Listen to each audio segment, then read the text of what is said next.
for the financial period ending March 31st. At the beginning of March 1st, our beginning balance was $55,791.34. The month of March, we had income in the amount of $2,905.00.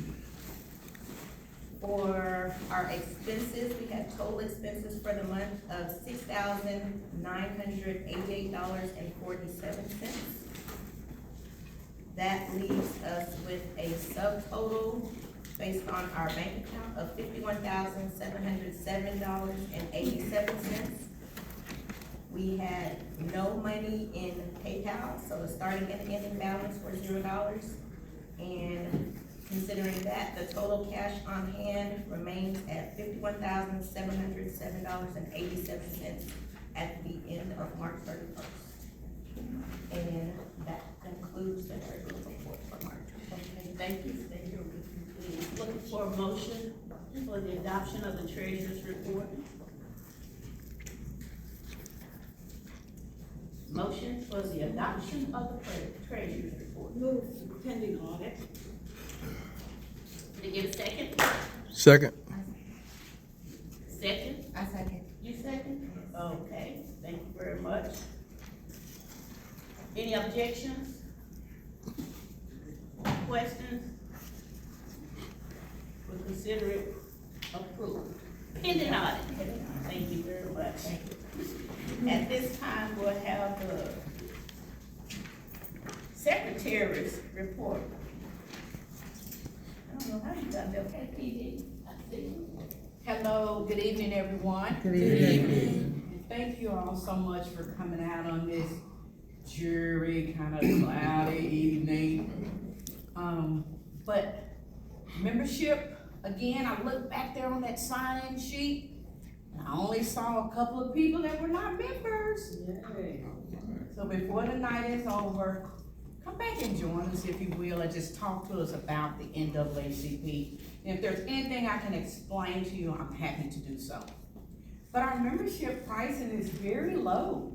It's only $10 if you're 17 and under for your kiddos. $10 a year. That's it.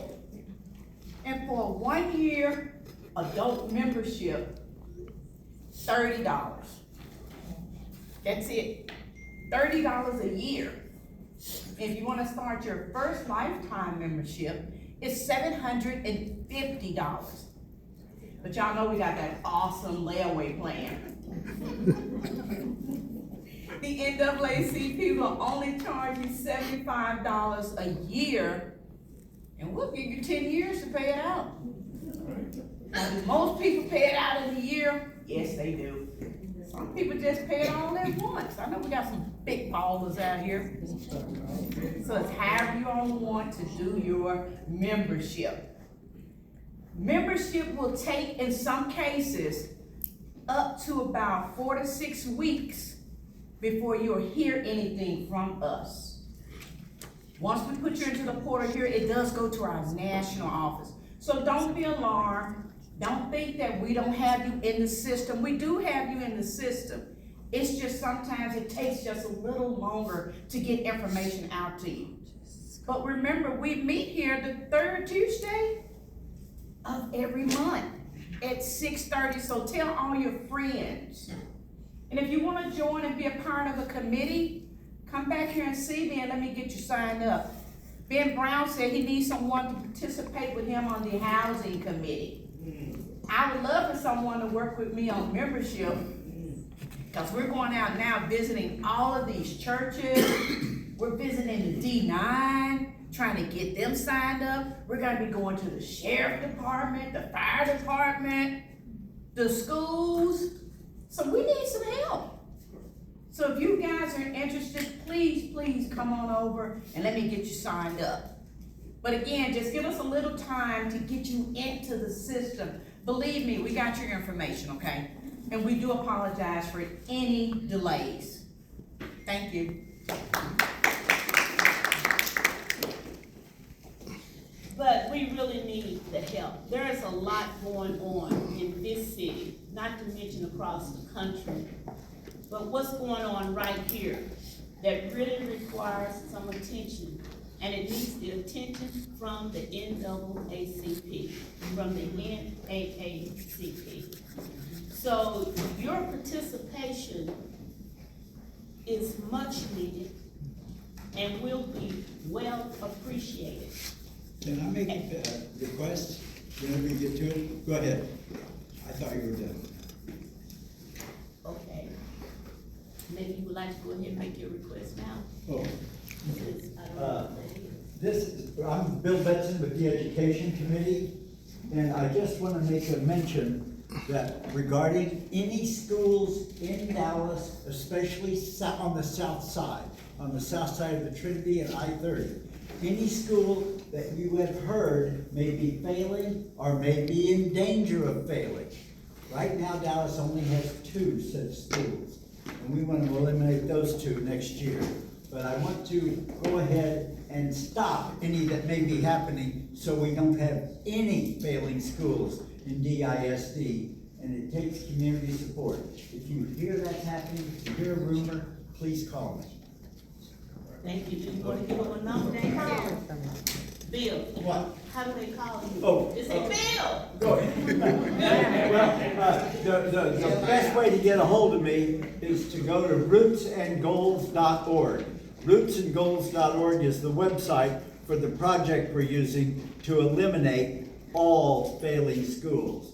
Because we're hoping to do to the schools that are doing this, the same thing that happened to South Oak Cliff, that in 2 years became the highest SEI school in the entire city of DISD, better than the magnet schools and better than the choice schools. And we can do that, hopefully next year. Right now Pinkston is doing it. Oh, they're doing wonderful. Pinkston and West Dallas Junior High, the old Edison, and Roosevelt and John Lewis. So we're gonna have some good stories next year of schools doing the same thing South Oak Cliff did. All right. Thank you. That's Get a hold of me, go That to the is. website, my email's all over. And Art, just come to me and I'll give you a card. Thank you, Bill Benson. Bill is our chair for the education. So we want to thank him for bringing that information to us. And we know that he's worked very closely and diligently in terms of trying to help improve the school districts. And he truly believed in the letter writing, wherein the parents, the grandparents, the family write letters along with the students and encourage the students. And then you share some things in terms of what your ideas are for the children, what they can accomplish. Some of the things, it's an encouragement, that's what it is. And then you seal the letter up today and you open it at a later date, at which time you're able to see, or that child is able to see his or her progress. And you'd be surprised how much weight that carries with the child. From the standpoint, it lets that student know that someone cares. And that's the main thing. Somewhere I heard or I read that the teachers are afraid of the children. And the parents are afraid of the superintendents. And the superintendents are afraid of the teachers. But the students aren't afraid of anyone. And so today we become such a society that in order to appease our children, we give them a tablet, we give them a phone, we start cartoons, what have you, something to occupy their time other than us, the parents. And we've seen it on more than one level wherein parents are no longer parenting.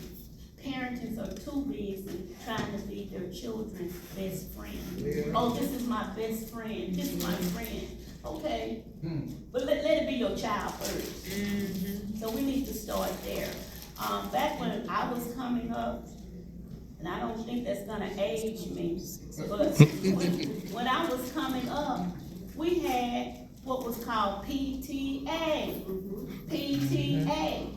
Parents and Teachers Association, right?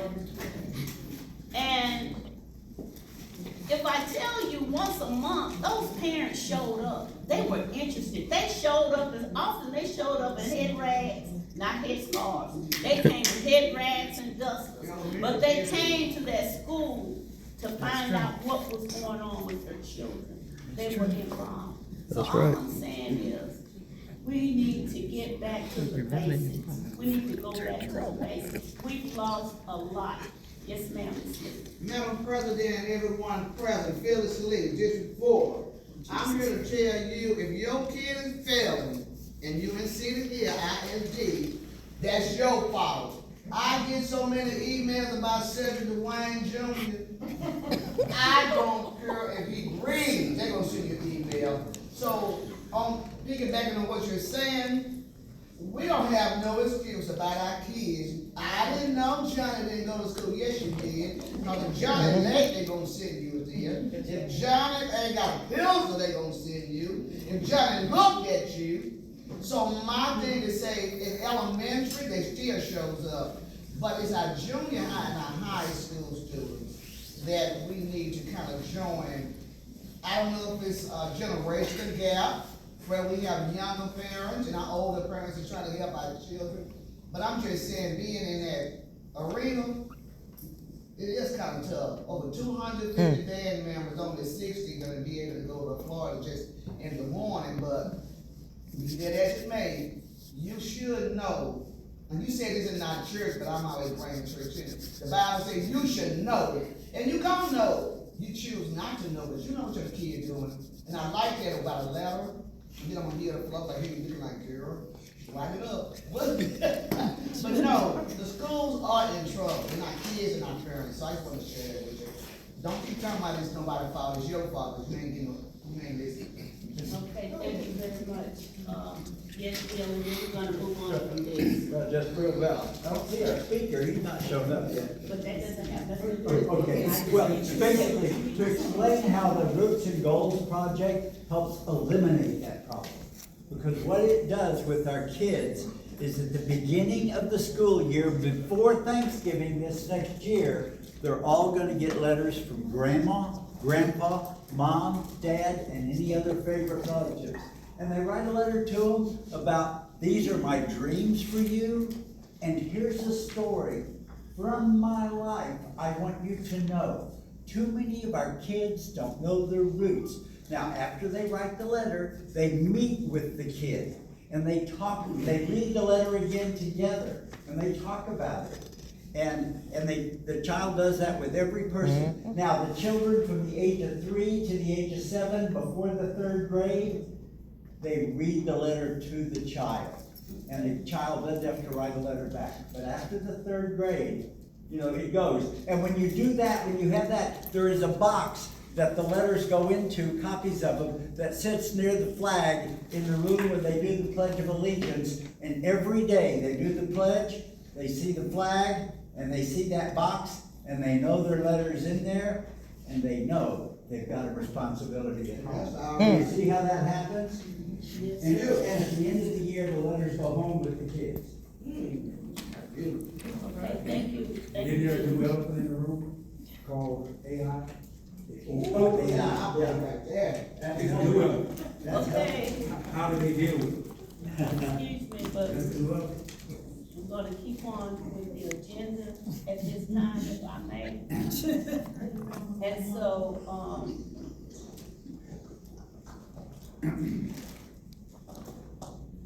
at this time, I'm going to ask our youth president, Ms. Jeremiah Bennett, to come up.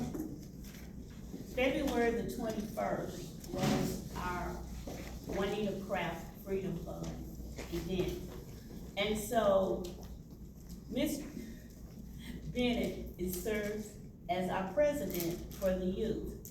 And if I tell you, since she's been serving as the president, not to put shade on any other previous presidents, but what I will say, I work more often with this young president than we have with any other president.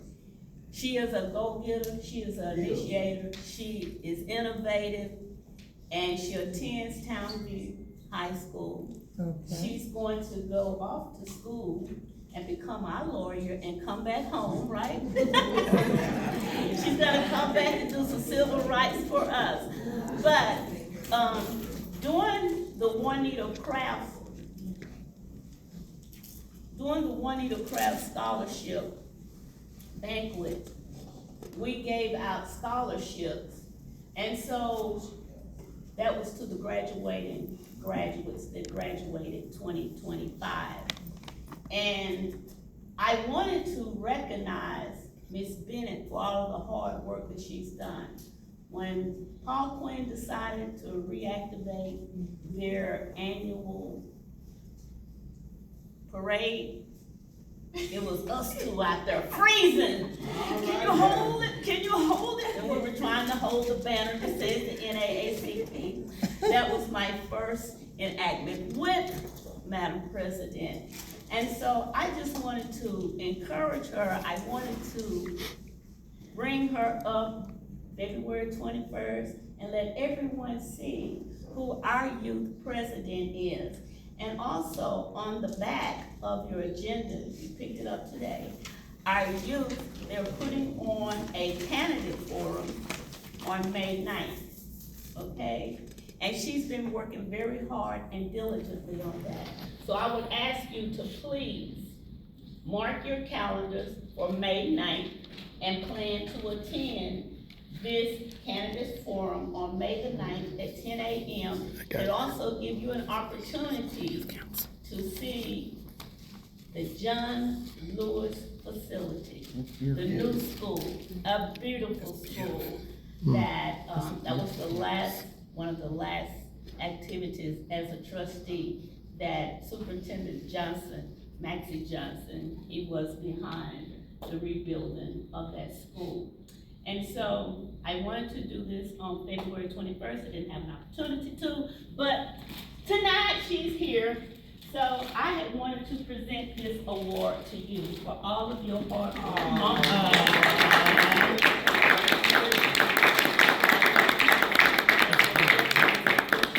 It hasn't gone unnoticed.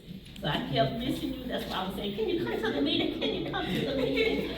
So that is for you and all that you do. Congratulations and thank you. Oh. Congratulations.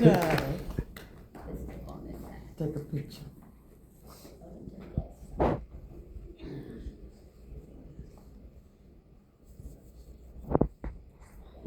Well, man.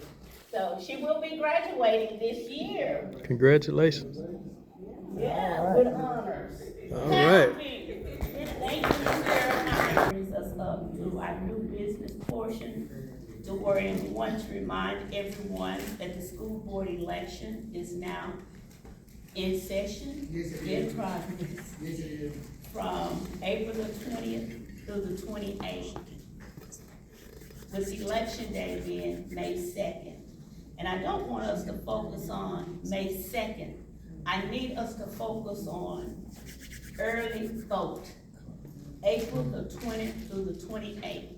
After the saga that we just experienced with the primary election, who wants to wait to an election day for an election again? So I encourage you, better yet I implore you, to make sure that today is the 21st.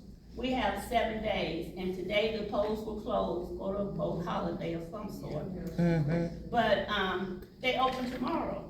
So I need you, if you haven't already gone out to vote, please make sure that you go out and cast your vote. And the votes are for a $6.2 billion bond. $6.2 billion.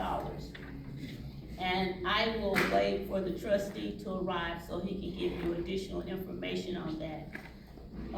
But just note that it is $6.2 billion. It is the largest bond request that is, well, I should say, in history of DISD, in the history of DISD. So there are 4 components, or maybe 5, A, B, C, D. Oh, it's 4. There's 4 components, A through D, and each alphabet represents a portion of what goes on or what will carry on if the voters approve it, okay? Okay, so now, a great segue, Mr. Chairman, your favorite word, segue. It's a great segue. I'm happy to announce on behalf of the Dallas NAACP that the 2026 scholarship applications are now being accepted. They will be accepted, and there's a cutoff date for the return with the documents and the application for, I think it's June 14th. But you will be able to locate the application online and apply online. As in the past, we've always given out in conjunction with a sponsor, let me clarify that.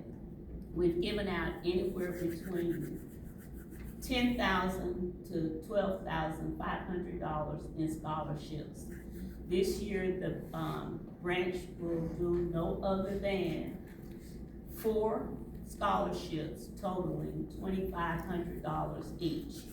And we will decide if we will continue to do that in November, or we would have been doing the last 2 in February. So we may go back to November. We have not decided that just yet at this point in time, but it really won't matter. We would have already received the applications, made the announcement as to who our 4 applicants are, and then we'll take care of our business at that time. So, you will be able to locate the applications online, probably by Friday, maybe by Friday would be a good day. And also, Madam Secretary will send out the package via MailChimp, so that if you have children or know someone that is graduating, that they could participate and apply. Only, and I will say this, because it's very important, only completed applications, I don't care how smart that baby may be, if that application is not complete, they will not be considered, okay? Yes, ma'am. When will the students receive the scholarship award if they finish it by the prescribed date? What's the question? When will the dollars reach the students? They go out for the fall session, which So will be they September. will get it in the fall. Yeah, just like we just did. We've been Okay, doing these students I understood who got those scholarships, they were already like sophomores in college.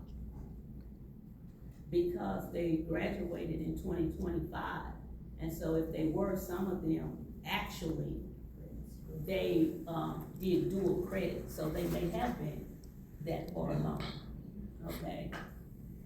But somewhere between, they will receive the scholarships for the fall, which is between August to September. We normally try to put the checks out by September, okay? So we mentioned the candidates forum. Could I mention something about the candidates forum? This is for the runoff election that, as a result of the March primary that we had. And we really do want people to come out because there are some serious issues that need to be resolved and discussed with those candidates that are remaining. So Did everyone hear? I encourage you to please come out. We'll start social media blitzing real soon to get that information out. We got a couple of things we need to do with the document, so. Quick question. So, I'll recognize you in a moment, okay? So what I wanted to say is, she was stating that this is from the primary election that was just held, okay? That those candidates that are in a runoff, they've been invited to come out and participate in the candidates forum. And due to some serious issues going on, and with some of the candidates, we need everyone to come out and participate May 9th. It'll be well spent. Time will be well spent coming out on May 9th. Yes, Quick question, since the candidate that is supposed to be here is not here, we do have a person running for District 6, Stephen Poole. Is it okay if he speaks for a couple of minutes since our speaker didn't show up? You didn't know that our speaker haven't shown up. He's not here now, he's not supposed to be. Oh, okay. Well, is it okay if we have both of them speak since this is an open forum? This is about the school bond. And he's a trustee running for the same thing as Bradley? No, he's a trustee running, okay? Thank you. Now, we do recognize candidates when they're in the room, so we will recognize Mr. Poole. Thank you. So, Madam Lisa, did you give out the little blue card? Yes, ma'am. Okay, so now would be a good time for me to. Did I miss anyone? On the house.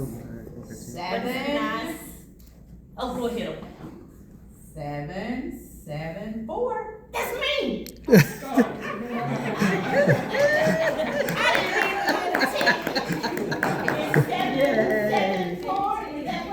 I'm 771. You just missed it. Oh, we better look at that. 7, 7, 4. 7, 7, 4. 17. That's a 659. Oh, it does say 7.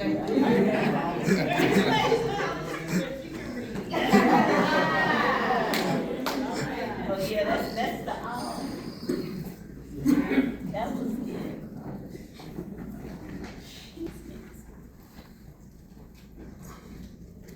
Emergency action, a call to action. There's a call to action from Invisible Dallas. As you may or may not know, the governor has stated that the state of Texas will withdraw certain funds from the police officers, or should I say from the city of Dallas. If the city of Dallas fails to become compliant to what he would have the police officers to participate with ICE in, okay? And so on April the 16th, 2026,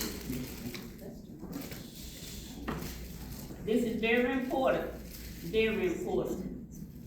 So on April the 16th, that was a few days ago, the office of the governor sent a letter to the Dallas Mayor, Eric Johnson, demanding that the city repeal the Dallas Police Department's General Order 315.04, or risk losing $32.1 million in public grants. Oh, wow. $55.1 million in FIFA World Cup security funding. That's a bribe, like a. The city has been given until April the 23rd to comply. In 2 days. In 2 days. Today is the 21st. So by the 23rd, the city must comply and state that they will become compliant. This is a false choice designed to pressure Dallas into compliance through fear. It seems to be the way for the country. It starts from the top and works its way down. Okay, I know it. If you don't do Got to this, get them out of office. I'll give you a tariff. If you don't do this, I'll increase the tariff in about 2 weeks. If you do this or not comply, here's another tariff. So at this time, what we're seeing is the governor of Texas is using that same tactic. And that is, if you fail to comply, if you fail to remove that ruling, which is 315.04, you will lose those funds. Now, I don't know about you guys, but July is the month that FIFA is coming to Texas, to Dallas. We're expecting some 2 million plus people in this city. It's there has been one situation after another situation. The DART situation, which then threatens the ridership, okay? Now we're listening to a governor that says, if you fail to comply, if you fail to work with ICE, as we are dictating for you to do, you're going to lose funding. With 2 million people coming to this city. Nowhere does a peace officer, when a peace officer takes his oath, does it take the oath in saying, I will perform as an ICE agent. Nowhere. Those are two different lines of work. Clearly two different lines of work. So why is he trying to make it all come together? It's not beyond us, it's not beneath us. But all you have to do is continue to watch the news, what's in the news, what's going on. People are being pulled over. People are afraid to come out of their homes. Children are afraid to go to school. Some are afraid to go to work. But yet, we have a governor that is not speaking things that would encourage.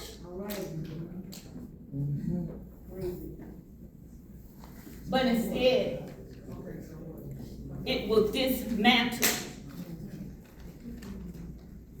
Yes, Ms. Barton. Madam President, I just, and I just thought about this when you just said that, with this whole thing on the March 26th runoff, and now that the Republicans have made the move today to take us back to precinct voting for May 26th. Now, I did speak with the chairman, Carter Coleman. I've not had a chance to talk to Tony Gibbons-Booth, our voter suppression leader for the Democratic Party. But he says that there's nothing they can do because they're gonna take it to court. My question would be, did Allen West have the authority to move on that contract without the permission or approval by his executive committee on the Republican side? Now, I asked Mr. Coleman, on the Democratic side, when he signed the contract last week, does he always have the authority to do that signature with elections without the executive committee? And he said he did. So I think, just as you're saying, they do what they want to do at that time. I do not see Paxton nor Governor Abbott not jumping in this situation based on their comments from our March 3rd election. So I just would hope that everybody is starting to get prepared to stand behind Chairman Coleman as he's facing this and is getting ready to go to court, because the final say-so will probably come out of Austin. So we need to be prepared. And we need to take notice as to what's going on right now. It's like a snowball effect, is what I'm trying to say. We have to be vigilant at this point. We have to watch each and everything, including the words that we say, when we say them, and how we say them. More specifically, as to where we say them. I'll recognize you in just a moment, Mr. Past President, but I want to finish what I'm saying about this situation on tomorrow. I think as many of you as can, it would be really great if you put on your t-shirts. You don't even have to wear your t-shirt. Just show up at City Hall tomorrow. That's what we're needing. We're needing people to show up and be in places. We can no longer just talk about it. We gotta be about it. And the only way we can be about it is we show up, and we show up in numbers. And when we show up in numbers, people take notice. But when it's just one person on the firing line, I got 12 rounds. I'm gonna get you with one of my rounds.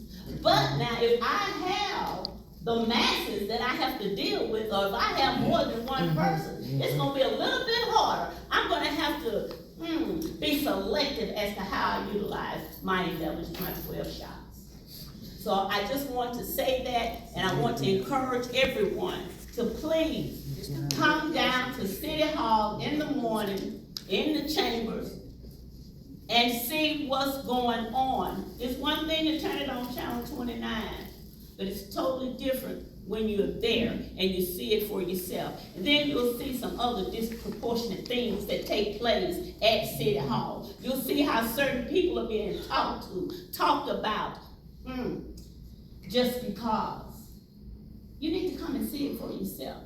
So our guest has arrived, and what I'm going to do, past President Fleming, is hear your comment, and then we'll introduce our guest speaker, which is why everyone is here, and we'll move on with the program, so we can give us time to City Hall. And City Hall starts at 9, but if you get there around 9:30, 10 o'clock, you'll be in good time. Oh, wow. Thank you. You answered my first question, so what's the plan beyond, going down tomorrow? What after that, is they're gonna be here, you got to say, they're going to speak, or? Well, better yet, let me back up. Instead of saying 9, at 8 a.m., there is a press conference that is taking place at City Hall in reference to the situation that I just mentioned. So if you want to be there for the press conference, you're there at 8 o'clock. If you want to be there, of course, if you're there at 8 and can stay, meeting starts at 9:30. Otherwise, I would say come around 9:30. And I'm sure once we receive clearance, that this branch will also be doing a press conference, at which time I would hope that more than 1 or 2 people will show up. We have to show up and be accounted for, okay? So now, without further ado, what else do I have? I've mentioned about the scholarships, we all know that. And last but not least is in July, the National NAACP will convene its 117th annual conference. And each of you that are members, you should have already received that in an email. If you haven't, you will. But not to take any additional time from our speaker, I would like to yield to our speaker. And I just ask you to please look for MailChimp, because that information pertaining to the annual conference is in the mail. It's on, well, Ruth sent that out, but you should have already received it as a member of the branch, okay? So now, please help me bring up our guest speaker, none other than the Honorable Byron Sanders, who is, come on,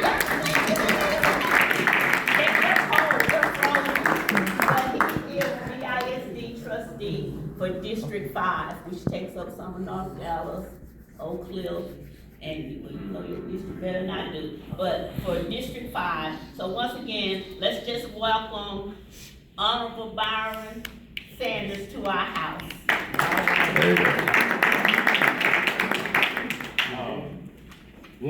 Good evening, everybody. Y'all doing all right? Yeah. Good. Fantastic.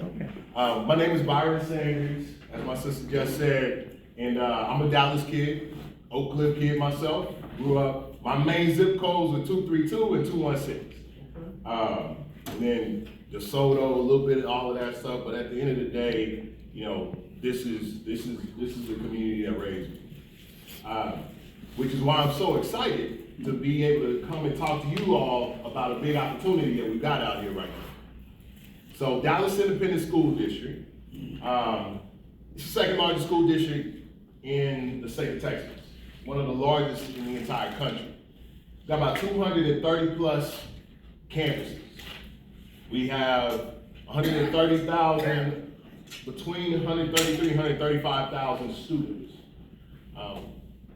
We are in the middle of a renaissance. I'll be honest with you, how many of you all in this room here went to Dallas Independent School District? All right, cool. So I know we probably got some Carter grads in here. I know we got these. Come on, these kids, you know what I'm saying? Got some Cowboys in here. Trojans too. Got some Trojans. Don't start nothing without no. Knights. Got some Golden Bears probably. Come on now. Yeah. I say that because we got a lot of pride. And we should. We got a lot of pride. My mom taught at Kimball my aunt taught at Kimball for 40 years. My mom helped open up Eladio Martinez back in '92. Before that, she was at Lipscomb. She's taught in a bunch of different schools. I'm in the Dale Turner Tiger myself. The Dale Turner? Come on, let's go. Be out here. Be out here, right? But this district, in a very real way, raised us, right? It gave us a lot of what we have. And just speaking about the Dale Turner, I'm gonna keep bragging, like that school felt more like a family than even a school. Many of those teachers, it's so funny, they doing the same thing my mom did. They retired, and they come up there and they, tutoring and subbing, and it's in the soul, it's in the spirit. But the reality is, we've had two really big bombs, 2020 and then 2015. We made some significant investments. But that shows you just how disinvested the district had been for a very long time, because even those two bonds couldn't take care of all the needs that we had. Even after those two bonds, the average age of a school right now in Dallas ISD is 70 years old. Average. Which means we just had another school hit their centennial. And many of these buildings haven't been renovated in a very long time. Todd Middle School is one of the middle schools in District 5. Todd Middle School, a lot of people were driving by and they saw the outside looking pretty good, right? They had it used to be called Zoom Walk. Right? Yeah, you know what I'm talking about. Yeah, Zoom Walk. He's like, Zoom Walk. So if you walk into Zoom Walk today, it looks very, very much like it looked when we were walking in and out of Zoom Walk back in the day. And even then, it was already back in the day. A little bit, you just keep pushing it back. There are hundreds of schools around the district that are like that right now. Here's the interesting thing that happened when we made our investments in the previous bonds. So 2015, 2020, I'm gonna pick out one because I use this as an example and it tells a story, but it's not the only story. South Oak Cliff High School. Long story history with South Oak Cliff High School. Y'all remember back in 2014-ish, them babies walked out. Right. Right? There was an electrical fire. There were rats running around. If it rained outside, it would rain inside. That was the state of South Oak Cliff High School at the time. And we were about half enrolled. And y'all know, if you didn't know, that's how we get our money as a school district. Average daily attendance. It's the amount of kids who not just enroll, but actually show up daily. That's how we get our revenue. So when we have a half-filled school, that's half the money that should be coming to pay teacher salaries. That's half the money that should be coming to pay programs, after-school programs, all these different things. We don't get the money. So people weren't coming to the school, and the school was falling down. And kids walked out. I may or may not have bought some tents and water and juice and everything for the protests. But the bottom line is, the community wrapped their hands around these kids. And they actually weren't saying anything that the community hadn't been saying for years before, but when a young person stands up and says it for themselves, we pay attention. We made it at the time record investment, over $50 million into South Oak Cliff High School and renovated it completely. We drive by today, it looks like a brand new space, brand new building. They got turf outside. All of these things happen, right? So then what happened after the investment? Shockingly, kids came back.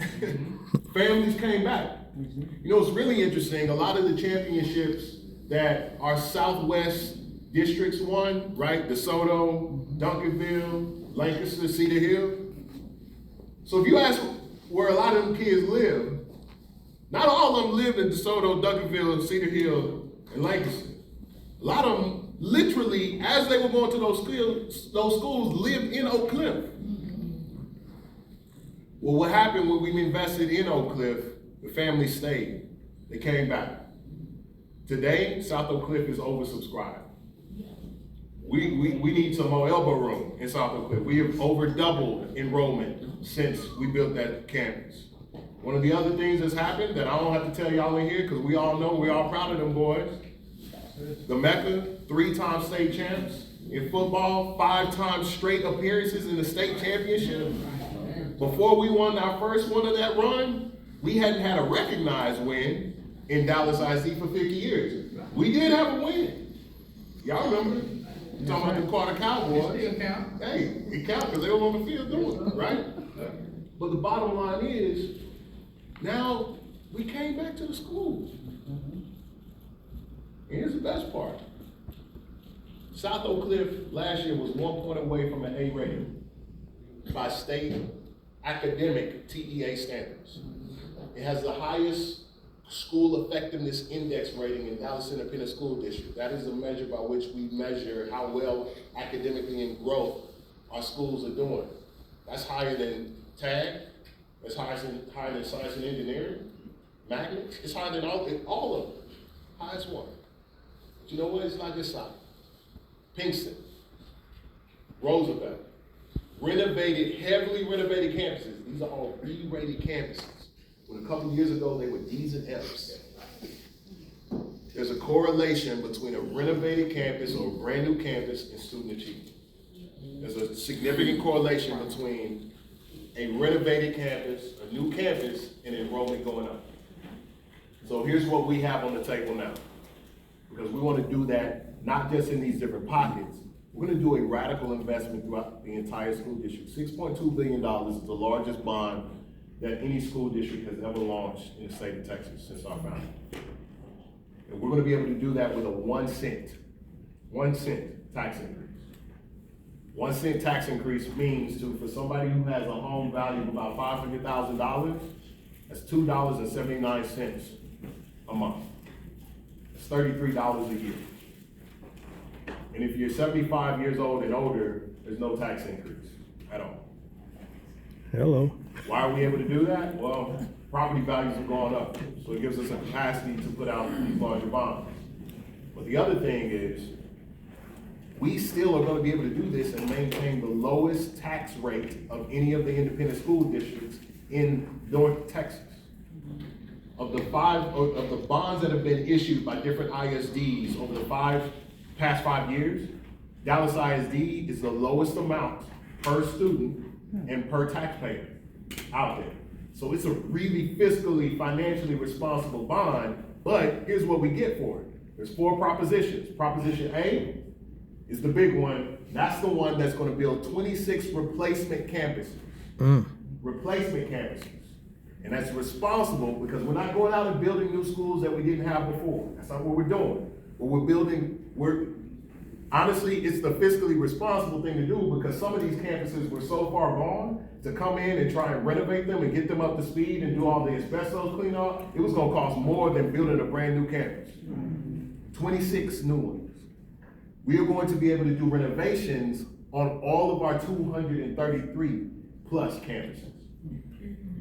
We are going to be able to build a secure entry for every single campus in Dallas Independent School District. That's huge, especially in this era, y'all, where you just can't count on folks being in their right minds with the access to guns and things like that. For many of our campuses, if you walk to them, where you gotta walk into the glass door and then there's another glass door there, you gotta walk over, sign in, all this stuff, that's a secure vestibule. For a lot of our elementaries across the district, you get buzzed in, you in.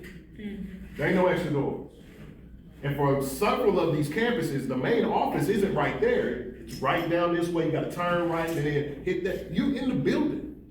That is not a safe way for us to continue to move. The other thing, and this one here, I know we got a lot of Dallas ISD folks in here. If you've gone to Dallas ISD school, you probably spent some time in a portable. A little bit, right? We'll be able to eliminate all of the portables throughout the entire district. That's 700 portables. 10,000 kids alone. 10,000 kids alone. Extreme weather, again, safety, those things, portables are that's not the move. And that is not the highest quality education that we can be delivering. We're gonna be able to eliminate all of those by building extra class space. New buses, technology, all of that comes in Proposition A. Proposition B is an additional technology investment that's gonna put devices in the hands of every kid in our campuses and in our classes throughout the entire school. Controlled devices. So not in a way, we ain't gonna be playing on social media, we're talking about age appropriate, and everything is gonna be delivered in a way that advances education. 3, Proposition C is refinancing a loan. And essentially, we're gonna get a more favorable loan under terms that are gonna allow us to save $10 million a year. $10 million will go back into the budget that we can use for anything we need to use it for, and that goes back into operation. Smart. And that's gonna go for 10 years. So $10 million a year, just this quick refinance, basically gives us $100 million over the course of 10 years. 100 million, that ain't nothing to sneeze at, right? That's 9 figures. The last thing is Proposition D, and this is the one where some people kind of raised their eyebrows last time, and I get it. I don't think we adequately communicated ourselves, but it's our natatoriums, our pools, y'all. So here's the interesting thing. People are like, well, you know, I really like to swim anyway. These babies in there, they don't need all that. One of the most common causes of death for Black children, particularly in urban communities, is drowning. It's because they can't swim, and it's not because we hyperphobic. It's not because we don't like water that much. We're not cats. Can't swim now. We don't get practice. We don't get access. We don't have opportunities. And what's interesting is the recent state champs in swimming, if you take a picture and you look at that picture, it'll shock a few people. Carter Cowboys are the state swimming champs. All right. I didn't know that. Exactly, right? Y'all see all these Black babies in this water just moving, and you're like, wow. Tears out moving. Duncanville was all the person that had a pool. That's all they put up, they never say nothing about car. That's right, water. We can swim too, right? Sprag is a pool. Lowe's is a pool. We haven't done the things that we needed to do with our pools in a long time, y'all. It's actually a little bit of an embarrassment to see what our children are having to practice in. Wow. So we would renovate our pools. That would be about $26 million. We'll take care of all 5 of our district pools. Yes. Summer programs, we can start to teach our kids how to swim. So those are the propositions. It's 1 cent tax increase. Early voting started yesterday. We couldn't early vote today because we're in the middle of San Jacinto Day. Listen, y'all know we took him Texas. I ain't never heard of a San Jacinto Day in my life. But that was today. It's for the farmers. Okay, I did not know that. I learned something. Thank you, because otherwise it felt real random to me. I was like, is this some voter suppression? Got it. Well, now we pick it back up and we'll go through the 28th. The election day, official big election day, is going to be on May 2nd. You can vote it, well, we just been talking about that. Y'all know where you can vote now. But bottom line is, we need the support of this community. You got it. District 6, right now we're in District 6. That's Trustee Foreman. She's a current representative. And I will tell you, if you've been able to go over to formerly Atwell, now Bedford, you'll see this is kind of what can start to happen with a lot of our schools all over the school district. And the important part is that we get the right folks wrapped around knowing what's about to happen so that we can also hold the district accountable if we pass this, and then we got to get out the gate and build on these things. So the last thing I'll say is this. We need you to show up. We need you to spread the word. We need people to get out and vote. And we need to, and if you have any questions, you can go to the website and you just Google Dallas ISD Bond 2026. You'll be able to find some additional information about it. But also, I am very comfortable talking about this to anybody who needs it. So I'm gonna shut up and then take any questions from the community, from the room. We'll go back in. Yeah, I think, okay, now, in the context of what the government's doing, and the interracial population is moving, and you all project, check all that down, what you're looking at now may not be what you're looking at, in Bonner's thing. Brother, you kind of hit the nail on it. It's actually why it's so important that we get this vote in right now.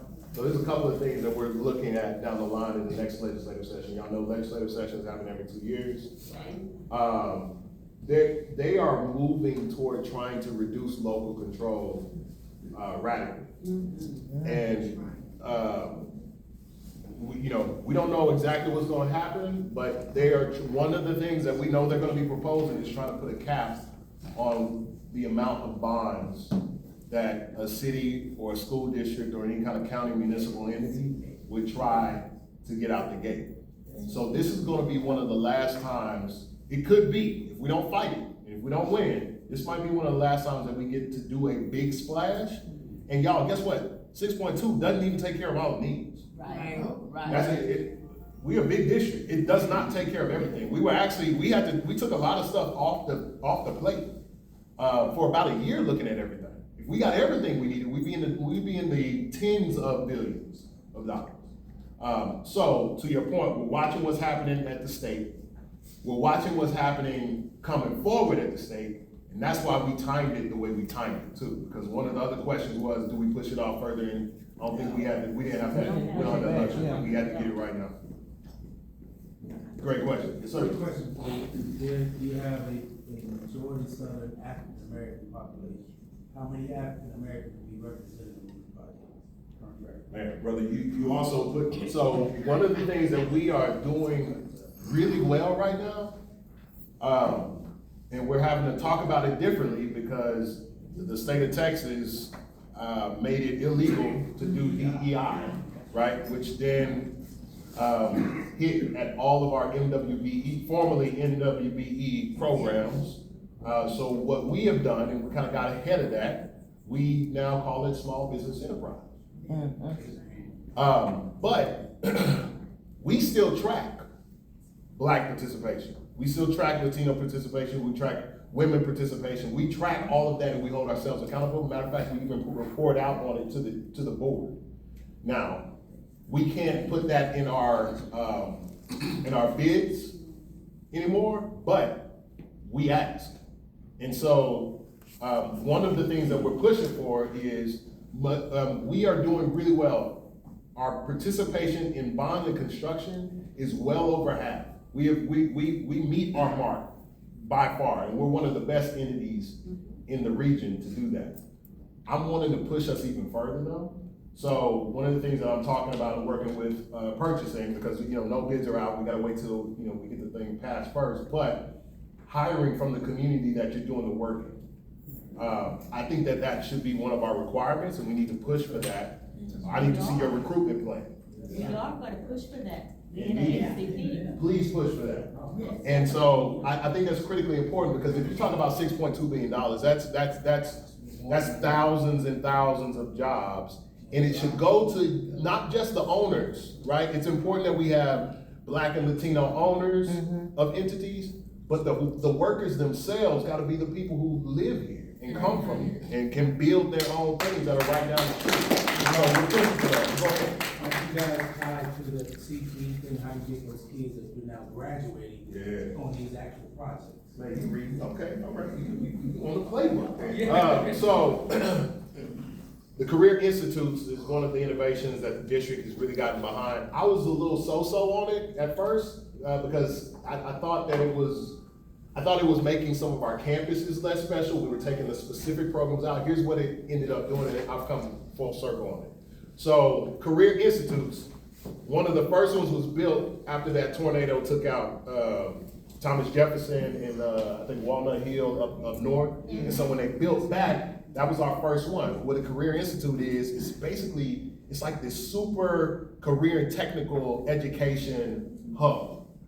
So the kids, whether you're in aviation or you're learning how to be a certified auto mechanic, HVAC, electrician, plumbing. All of these things are lessons, actual course credit curriculum that you're getting on site doing real stuff. Cybersecurity, everything. It's phenomenal. It's fantastic. And every single one of these camps, when we build our final one, the last one is going to be the one in West Dallas, but we'll have one in each quadrant. And we'll make sure, and so the other one is over by Big T. Right? Exactly. Very nice. Exactly. And so they have really done it up. It kind of looks like a spaceship. You Yeah, drive it's it very up. nice. So those kids, people don't even know. I didn't know until I did the tour. A lot of them helped build the actual buildings that they're in. Like they did the framing, they did the electricity, they did all of that. Oh, wow. So there's gonna be opportunities, and we're creating opportunities for them to be able to come right out of school. Because it's gonna be a 10 years of building, right? They're gonna come right out of school and they're gonna be in the pathways working with building the schools that they literally just came out of. Wow. And it's powerful, but that is one of the things that Awesome. we're also really pushing. So we going back, I don't know how old you are, what you know in school, but we going back when we used to have a wood shop and metal shop. Trade shop. That's what we got. They're literally doing it as we speak. I walked in. Trade now, but back there was wood shop. That's right. And we partnered with Dallas College so that they are actually getting course credit as they go through and do this in high school. Like these kids, so. You know, my baby do a career at least 15 years. Okay, see, bless his heart. He should get on over here and Dallas side. No, I'm with you. But to that point, yes. We have a lot of those jobs, and they're doing it right now, and they're coming out with these accredited certificates. That's right.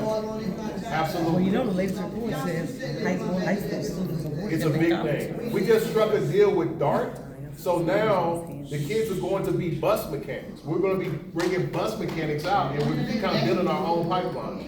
That's right. Try the biscuit at the Grand Prairie too. Okay, I We have gotta it. get out of here. We gotta get out of here pretty soon. I know, but Sir, Yes, sir. I'm listening. I'm a Dallasite, born here, raised, and everything you said sounds terrific. The only problem is the interior. You talking about them trying to take over the schools like they did in Houston? Yeah. The Miles guy, he's a crook. He was here first. He came here and wrecked us and went down there. Now he wrecking them down there. And so he on his way back. And so he wrecked Colorado. The dude is a thief. And so I don't even know why we even are entertaining. We still going by his appraisal system. And the dude been gone. He's still down there. His spirit's still down there. Cause they using his appraisal system. Now I'm saying all that to say this. Our kids are being programmed to fail. Our kids, it's the interior we need to worry about, because that man in Austin don't want us teaching Black history. And so you have a void in the school system where they're pretending we didn't do shit. And we can't even talk about it, okay? They wanna lay us off if we can't. Black history is being squashed, man. And so all this new advancements, but the kids will have on blinders. They still being taught that white crap. Sorry, Vincent. But the facts is the facts. And I ain't cowering for that. Cause I'm inside the belly of the beast. And you can move on now. But as long as you know what's happening, the real construction is inside there. But it's good to hear about the career thing. We need that. Yes, sir. So, But it's some old stuff. one big thing that I want to say is you're absolutely right. One of the reasons why I ran is because we're under attack. We're under attack from Austin, and we're under attack. We ain't just under attack from Austin. Come on. We're under attack from the DC all federal the way down. Department of Education. They're trying to take our money. They're trying to take. They're doing all. They're taking our money and they're suppressing what we're able to teach. That's right. So that's a whole Vote. other conversation. And I want to get into that one too eventually, because Dr. Tiffany Clark is our representative SBOE. to the State Board of Education, and she needs some soldiers, y'all, because they show up. They show up. They ain't got nothing to do, and they show up.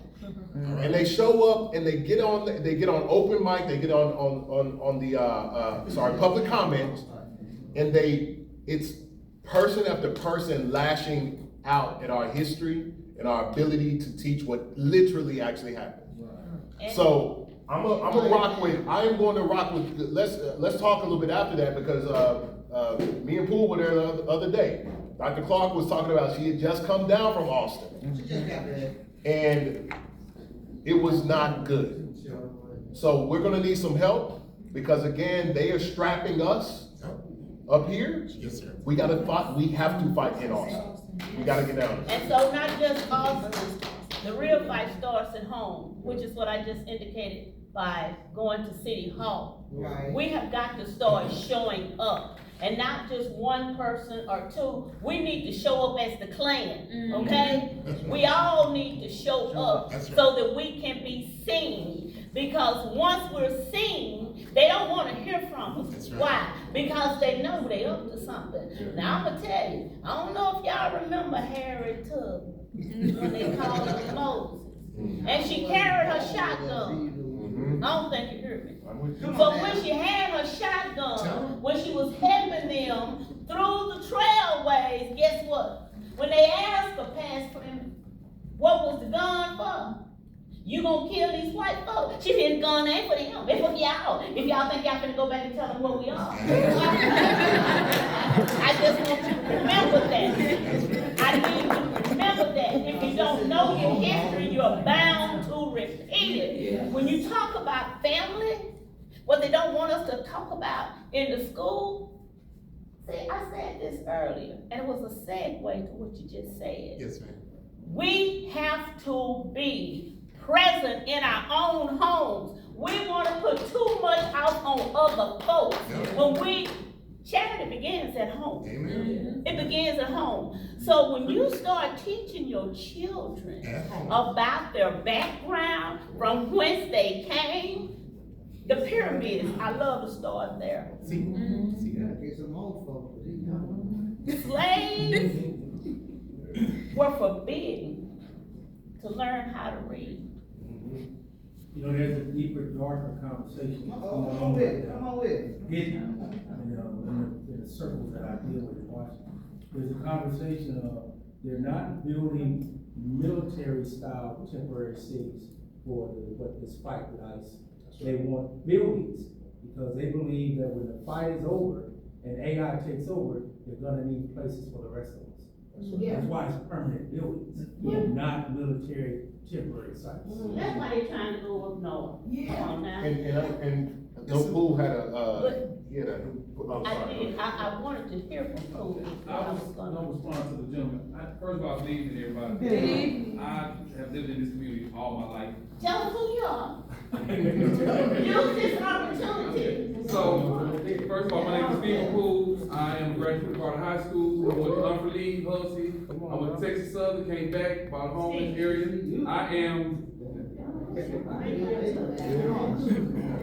I am running for District 6 trustee for Dallas ISD. My main points are aligned with this new bond. Ensuring that our students have academic pathways that are viable, making sure that we have infrastructure that works in our community for our kids long-term, as well as parent and parental and business engagement, which is what's lacking in this area. Byron's pitch is more than just a pitch. It's actually something that is overdue for our community. The fight that happened at SOC was a symptom. It was symptomatic. It's been happening traditionally, probably for the last 20 to 25 years, in all of the schools that were defined as the Big Five, the traditional black schools. Primarily because a lot of us took our hands off of them. Or we had our own gatekeepers in this community that made sure we took our hands off of them. We put it like that. That being said, it's imperative. What's your name, ma'am? Phyllis Lee. Miss Phyllis said something about being involved with your kids. The biggest problem we have right now is black families stop being involved with their black kids. And I say that because I'm a 24-year veteran in education. Prior to that, I worked in juvenile justice. Prior to that, social behavior. That being said, if you cannot do what's right by your kids, don't expect the schools to. That's not their responsibility. Their responsibility is to educate your kids. Now, when it comes to our history, I learned a lot of mine from my mama and my granddad and my 6 uncles. What I'm supposed to learn in school is math, English. I can learn social studies at home. You can order any book you need to order to educate your kids. But they teach social studies. Listen to where I'm going with this. Most kids, your socialization is from 0 to 13. That's your impressionable time for your child. If you don't do that, after that point, ain't too much you can teach them. So if you don't do that in the house, that's just like all of this stuff they bring it back that they took out in the 80s, now they give us certifications. That's because they got so many folks retiring, they gotta rehire some of us. Let me just be clear about that. So all the stuff they took out, because I went to Hudson, we had drafted in 7th grade. We had woodshop at Hudson Middle School. There it is. See what I'm saying? So my point I'm getting at is, you have to understand that a lot of the skills we brought out of slavery was taught by us. We can't keep waiting on somebody else.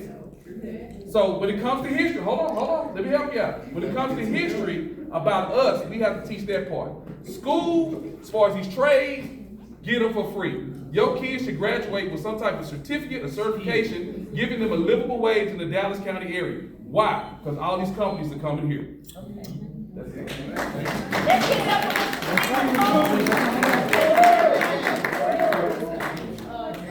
He had some cards he'd like to pass you all. See, we got our stuff at the house. We didn't have that much stuff in our school books about being black. Can we come back, please? So this organization is the reason we got those schools. Thank you. I have One last point. one last one. I just wanted, my original Hold question on, was, just a moment, just a minute. One last point that I bring up, y'all.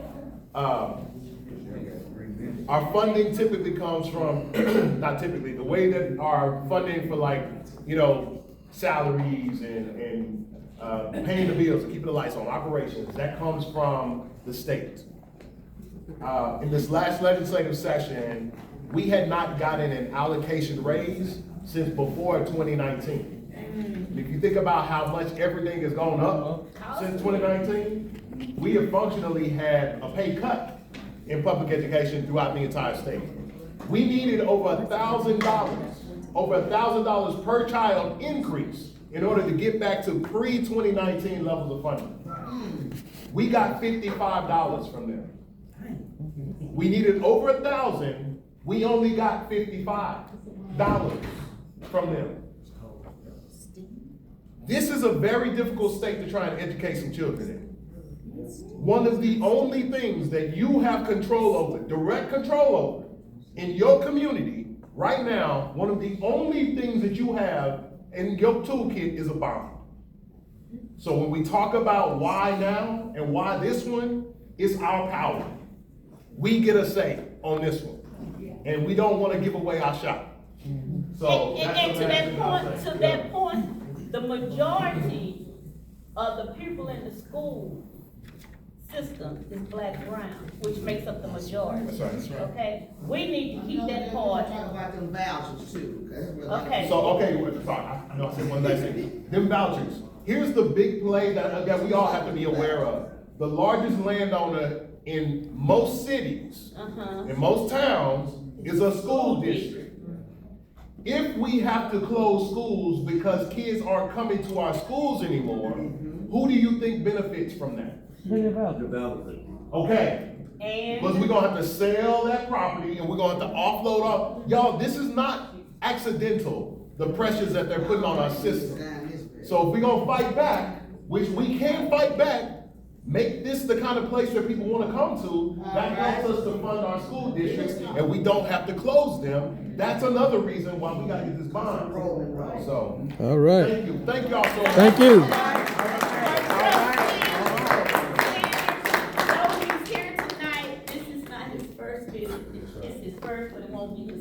Let me say it like that.